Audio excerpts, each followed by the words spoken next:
ගොඩාක් ඉස්සර කාලේ කසී රට බරණැස් නුවර බඹදත් කියලා රජෙක් හිටියා. ඒ කාලේ බෝධිසත්වයෝ ඔය රජ්ජුරුවන්ගේ අගමහිසියාගේ කුසෙහි පිළිසිඳගත්තා. මේ කුමාරයට මහින්සාස යන නම ලැබුණා. මහින්සාස කුමාරයා දුවපැන සෙල්ලම් කරන අවදියේ රජබිසවට තවත් පුතෙක් ලැබුණා. ඔහුට චන්ද කුමාරයා යන නම ලැබුණා. ඒ චන්ද කුමාරයා දුවපැන යන කාලේ මේ කුමාරවරුන්ගේ මව මරණයට පත් වුණා. රජතුමා ගොඩාක් දුකට පත් වුණා. ටික කලක් ගත වෙද්දී වෙනත් බිසවකට අගමහිසි තනතුර ලැබුණා. අලුත් අගමහිසියටත් පුතෙක් ලැබුණා. ඒ පුතුට සූරිය කුමාරයා යන නම ලැබුණා. ඒ සූරිය කුමාරයාත් හරී ලස්සනයි. පුත්කුමරු දුටු රජතුමාගේ සතුට ඉහවහා ගියා. මා ප්‍රිය දේවී, මේ සිඟිත්තා හරීම ලස්සනයි නොවෙයි. මට අද හරී සතුටුයි. දේවී, ඔයා මගෙන් කැමති වරයක් ඉල්ලන්න. ඊ ඕනෑම වරයක් මන් ඉටු කරන්නම්. දේවයන් වහන්ස, මටත් අද ගොඩාක් සතුටුයි. සතුට වැඩිකුමද මන්දා. දැම් මේ වෙලාවේ එහෙම කිසි වරයක් ගැන මගේ සිතට ඉන්නේ නෑ. අනේ මං පස්සෙ කියන්නම් හොඳි. දෙවනි අගබිසව සූරිය කුමාරයා යෝන් වයසට එනකල් ඇඟිලි ගනිමින් බලා සිටියා. දවසක් රජු සතුටින් ඉන්න වෙලාවක් බලලා වරය ඉල්ලුවා. දේවයන් වහන්ස, මම මේ කියන්නේ එදා ඔබ වහන්සේට හොඳට මතකයි නොවේ. අපේ සූරිය කුමාරයා උපන්දා. ඒ වෙලාවේ අපි හැමෝම හිටියේ හරීම සතුටින්නේ. ඉතින් දේවයන් වහන්සේට මතකයි නොවේ අර ඉල්ලන්න කියපු වරය? ඔව් දේවිය, මොකදෑ මට අමතක. මටත් මතකයි. හා ඉතින් කියන්ට.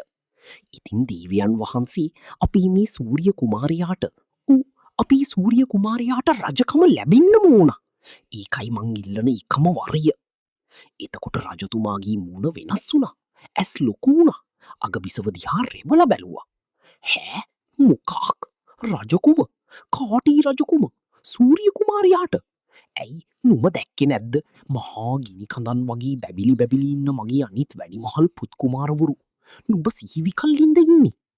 "හානී දේවයන් වහන්ස, ස්ත්‍රීන් රවට්ටන්ට බොරුවට වරයක් දිනවා කියලා දැනගත්තොත් රට්ටු මක්කා කියාවිද?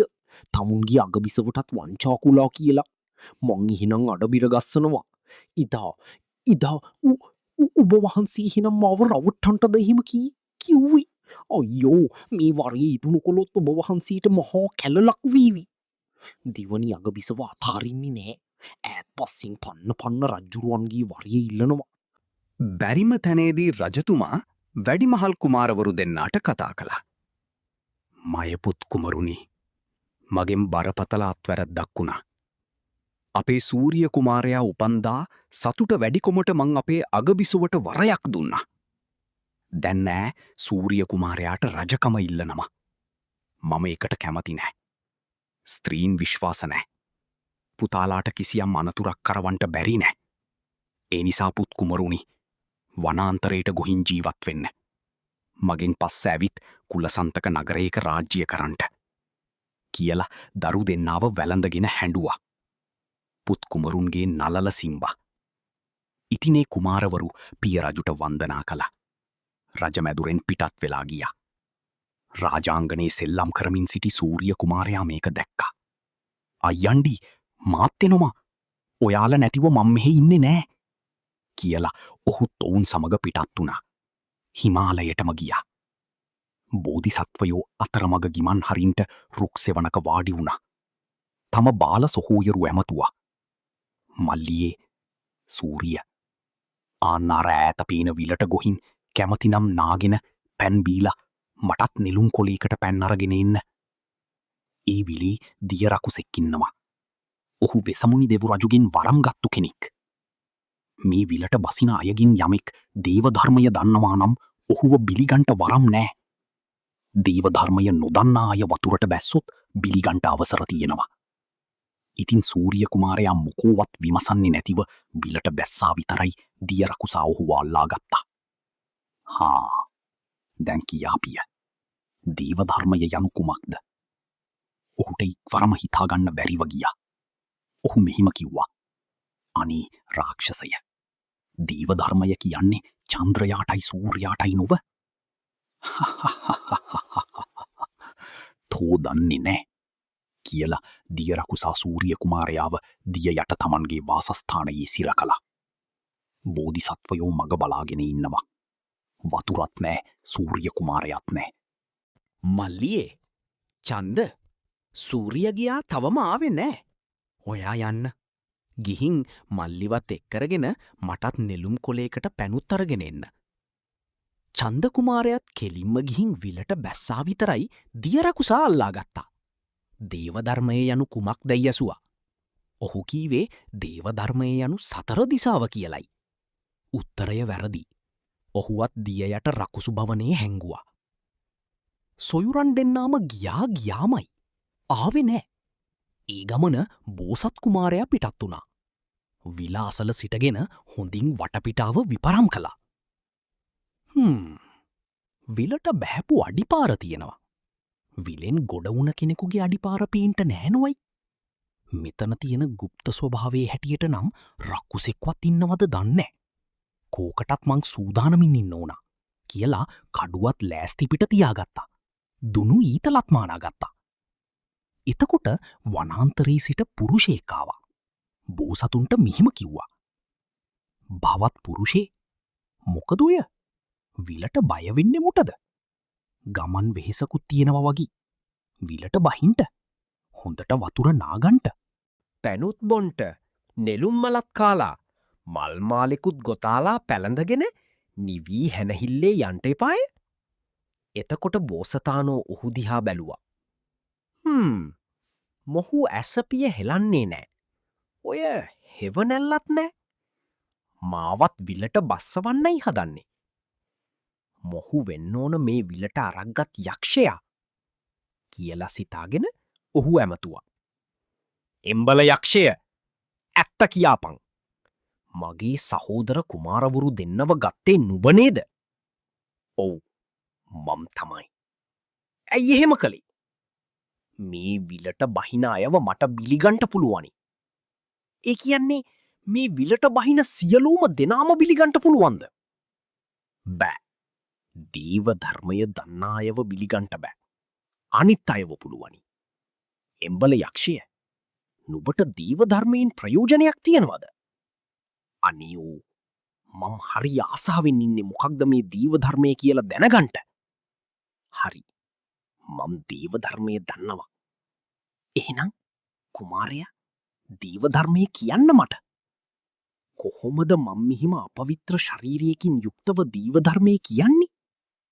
එතකොට දිය රකුසා මහින්සාස කුමාරයාව සිහිල්දීන් නෑව්වා. භෝජනානුභව කෙරෙව්වා. පැන් පෙව්වා. සුවඳ මොල් මාලාවක් පැළැන්දුවා. අලංකාර මණ්ඩපයක් මවල ඇතිරිලි දාපු වටිනා අසුනක් පිළියල කළා. බෝඩිසත්වයෝ ආසනී වාඩි වුණා. රකුසාව බිමින් වාඩි කෙරෙව්වා. යක්ෂය එහෙනම් හොඳින් සවන් යොමු කොට අසාගන්න. මම් දැන් දේව ධර්මය කියන්නයි යන්නේ කියලා මේ ගාථාව පැවසුවා. කුසල් දහමට ඉක්ව පවතින පවට ලැජ්ජාවත් භයත් දෙක. දේව ධර්මය කියා මිලෝවේ ශාන්ත සත්පුරුෂයෝ පවසති. ඊට පස්සේ දිය රකුසා ඉතා සතුටු වුණා. ඒ ගැන විස්තර කියා දෙන්න කියලා කිව්වා. බෝඩිසත්වයෝ ලැජ්ජා බය දෙක ගැන ඉතාම ලස්සනට විස්තර කළා. යක්ෂය කයින් කෙරෙන දුෂ්චරිත තියෙනවා. සතුන් මැරීම, සොරකම් කිරීම, වැරදි කාම සේවනය ආදියයි. ඒ වගේම වචනයෙන් කෙරෙන දුෂ්චරිත තියෙනවා. බොරු කීම, කේලාම් කීම, පරුෂ වචන කීම, හිස් වචන කීම ආදියයි. මනසින් කෙරෙන දුෂ්චරිත තියෙනවා. අන්සතු දේ තමා සතු කරගන්ට ආසා කිරීම, ද්වේෂ කිරීම, පින්පව් පිළි නොගැනීම යනාදියයි. යමෙක් මේවා කරන්ට ලැජ්ජයි. ඒ කියන්නේ දුෂ්චරිතයේ යෙදෙන්ට ලැජ්ජයි. තමන්ව ප්‍රධාන කොට, වැදගත් කොට, උතුම් කොට, නුවණැත්තෙකු කොට කල්පනා කරලා ලැජ්ජාව උපදවා ගන්නට පුළුවනි. මම මෙහිම කෙනෙක්. මං වගේ කෙනෙකුට මෙවැනි ලාමක දේවල් කරන්නට වටින්නේ නැහැ නොවේ කියලා. පවට භය ඇති වෙන්නේ මෙහිමයි. හප්පේ මේ ලෝකයේ දෙවිවරු ඉන්නවා. දිවැස් තියෙන අය ඉන්නවා. අනුන්ගේ සිත් දැනගන්න ඇහැක් අය ඉන්නවා. ඒ උත්තමයෝ මාව දැක්කොත් වස ලැජ්ජාව නොවේ. මං ඒකට නම් හරි භයයි. අනික මගේ හිත මට දොස් කියනවාට මං භයයි. වෙන කෙනෙක් මට දොස් කියනවාටත් භයයි. අනික මේ වගේ වැරදිවලට තමයි භයානක දඬුවම් තියෙන්නේ. හප්පේ මං මොකටද දඬුවම් ලැබෙන වැරදි කරන්නේ? හැමෝටම වහං වෙලා සැඟවිලා දුසිරිතෙහි යෙදුනා කියමුකු. නමුත් පරලෝව නපුරු විපාකයෙන් සැඟවී පලායන්ට බැහැනොවැ. හප්පි මන්නන් නපුරු විපාක ලැබෙනවාට බයයි. යක්ෂය ඔය විදියට පවට ලැජ්ජාවත් බයත් ඇති කරගන්ට ඕනා. යක්ෂය මේ ගුණ දෙකට ලෝකයේ ශාන්තුවර සත්පුරුෂයෝ දීවධර්මය කියලා කිව්වේ උත්තම ධර්මය නිසයි. දියරකුසා සාදුකාර දුන්නා. හොඳටම පැහැදුනා. බෝධිසත්වයන්ට මෙහිම කිව්වා. මහා නුවණැති කුමාරය බණ ටික නං හරි යගේ. දීවධර්මය හරි යගේට විස්තර කොලා. ඒ නිසාවෙන් මන් තමුන්නාන්සේට එක් සහෝදරියෙක් දෙනවා. හරි. කාවද අරගෙන ඉන්ට වුණා. යක්ෂය මට බාල සහෝදරයාව වුණා. යාව ඉක්කරගෙන ඉන්ට. හපොයි මදයි කොලා. ඔහි දීවධර්මය දන්නවා විතරයි නොවැ. පිළිපදින්නේ නැහැ නොවැ. ඇයි ජීෂ්ඨයන්ට සැලකීම නොකරන්නේ. ජීෂ්ඨයාව අත්හැරලා කනිෂ්ඨයාව ගින්නකි. ඒක ගැලපෙන දෙයක් නම් නොවෙයි. හප්පෝයි. නෑ යක්ෂය මං දේව ධර්මයක් දන්නවා. ඒ වගේම දේව ධර්මයේ හැසිරෙනවා. මං ජේෂ්ඨ කනිෂ්ඨ භේදය හොඳට හඳුනනවා. මෙතන තියෙන්නේ වෙන ප්‍රශ්නයක්. අපට මේ වනාන්තර ගතවෙන්ට උනේ කනිෂ්ඨ කුමාරයා නිසා මිසක් වැඩිමහල් කුමාරයා නිසා නොවෙයි. ඔය වැඩිමහල් කුමාරයයි මමයි එක අම්මාගේ දරු දෙන්න. අපේ මව් නැති වුණා. එතකොට අපගේ පිය රජතුමා වෙන බිසොවකට අගබිසෝ තනතුර දුන්නා. ඔය බාල සහෝදර සූරිය කුමාරයා ඒ අගබිසොවගේ පුතා. ඉතින් ඒ සූරිය කුමාරයා උපන් දවසේ අපේ පිය රජු ඒ අගබිසොවට වරයක් දුන්නා. ඒ වරය පස්සේ ගන්නන් කියලා දැන් සූරිය කුමාරයාට රජකම දෙන්න කියනවා. එතකොට අපේ පිය රජු ඒ වරය දුන්නේ නැතිව අපිට ජීවිත රැකගන්ට කියලයි වනේට එව්වේ. අපි මාලිගය අත්හැරලා එද්දී සූරිය කුමාරයා බලින්ම වගේ අපිත් එක්ක ආවා. මං සූරිය කුමාරයා අත්හැරලා මගේ වැඩිමහල් සහෝදර චන්ද කුමාරයා රැගෙන ගිහින් මං කීවොත් සූරිය කුමාරයා යකෙක් කෑවා කියලා කවුරුවත් විශ්වාස කරන්නේ නැහැ. අපි මේ කුමාරයාට අනතුරක් කරලා ආවාය කියලා කියාවි. ඒ ගැරහුමට මං බයයි. ඒකයි වැඩිමලා ඉන්නේ නැද්දි බාලයාව ඉල්ලුවේ. සාදු සාදු. කුමාරය කල්පනා කරාපු විදිය හරි අගී. තමුන්නාන්සේ දේවධර්මයක් දන්නවා. ඒ දේවධර්මය තුල පවතිනවා. හරි අගී. මම මේ දෙන්නාම ආපහු දෙනවා. එතකොට බෝධිසත්වයෝ ඒ දියරකුසාට තවත් කරුණු කිව්වා. අනේ මිත්‍රය, දැන් බලන්න. ඔබට අපි වගේ ඉක්මනින් සුචරිතවත් වෙන්න බැරි කමක් නැහැනේ. පෙර ආත්මයක කරපු වැරදි නිසා ඒ පවට විපාක විඳිමින් මේ ආත්මේ අනුන්ගේ ලේමස් කන යකෙක් වෙලා ඔහේ උපන්නා. නැවතත් ඔය පවුම නොවැ කරන්නේ. මේ පව් විපාක දෙන්න ගත්තොත් නිරාදුකෙන් නම් බේරෙන්ට ලැබෙන්නේ නැහැ. එහෙම නොවේ. මෙතැන් පටන් ලීමස්වලට ඇති ආසාව අත්හරින්ට. පිනට ආසා කරන්ට. ඔය විල අත්හැරලා අපිත් එක්කින්ට.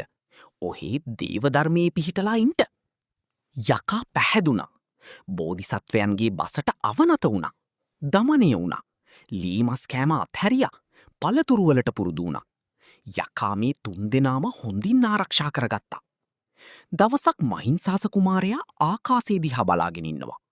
තාරකාවල පිහිටීමේ වෙනසක් දැක්කා. පසුවදා උදේ සහෝදරයන්ට කතා කළා.